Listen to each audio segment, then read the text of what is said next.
Hi అండి, welcome to భావన blogs. ఈరోజు రెసిపీ వచ్చేసి గోధుమ పిండితో స్నాక్స్ అండి. పిల్లలు స్నాక్స్ అడిగినప్పుడు ఇలా ఈజీగా గోధుమ పిండితో అండ్ హెల్తీగా టేస్టీగా చేసి పెట్టచ్చు. ఇవి 1 మంత్ వరకు స్టోర్ ఉంటాయండి. ఇవి ఎలా చేసుకోవాలో, దీని ఇంగ్రీడియంట్స్ ఏంటి ఈ వీడియోలో చూసేద్దాం. ముందుగా నా ఛానల్ ఎవరైనా సబ్స్క్రైబ్ చేయకుండా ఉంటే సబ్స్క్రైబ్ చేయండి, లైక్ చేయండి.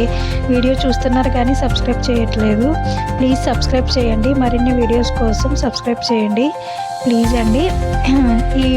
ముందుగా ఫస్ట్ అయితే ఇవి ఎలా ప్రిపేర్ చేసుకోవాలో చూసేద్దాం రండి. ముందుగా ఒక బౌల్ తీసుకోండి. ఆ బౌల్లో ఒక 2 కప్స్ అయితే గోధుమ పిండి తీసుకోండి. 2 కప్స్ గోధుమ పిండికి ఒక 1/2 కప్పు బియ్యం పిండి అయితే తీసుకోవాలండి, క్రిస్పీ కోసం. తర్వాత దీంట్లో మనం తగినంత సాల్ట్, 2-3 టేబుల్ స్పూన్ల గీ అయితే తీసుకోవాలండి, నెయ్యి.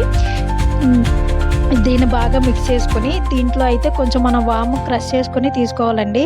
నా వీడియో క్లిప్ అయితే మిస్ అయింది. వాము క్రష్ చేసుకొని తీసుకొని దాంట్లో కొద్దిగా కారం అండి. నేను కొంచెం కారం స్పైసీగా ఉండడం కోసం నేను కొంచెం కారం యాడ్ చేశాను. కారం తీసుకుని ఇలా గోధుమ పిండి మన స్ట్రెచర్ వచ్చేటట్టు వాటర్ కలుపుకోనండి.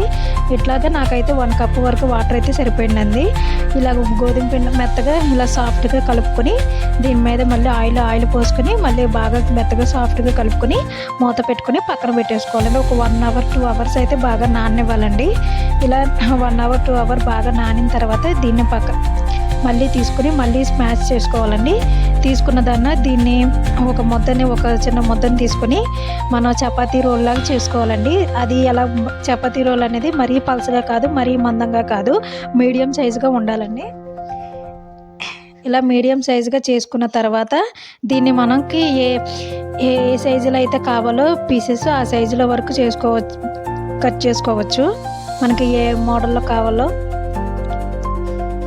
మనకు డైమండ్ షేప్లో అయితే డైమండ్ షేప్లో చేసుకోవచ్చు, లేదు వేరే షేప్ కావాలనుకుంటే వేరే షేప్ కింద చేసుకోవచ్చు. అది మన ఇష్టం అండి, పిల్లలు ఇంట్రెస్ట్ని బట్టి. పిల్లలు ఎలాగైతే దేన్నైతే ఇంట్రెస్ట్ చూపిస్తారో అలా కట్ చేసుకొని పెట్టుకోవచ్చండి. ఇప్పుడు ఈ కట్ చేసుకున్న ముందు మనం డీప్ ఫ్రైకి ఆయిల్ పెట్టుకొని ఇలా ఆయిల్ హీట్ అయిన తర్వాత ఇలాగ ఆయిల్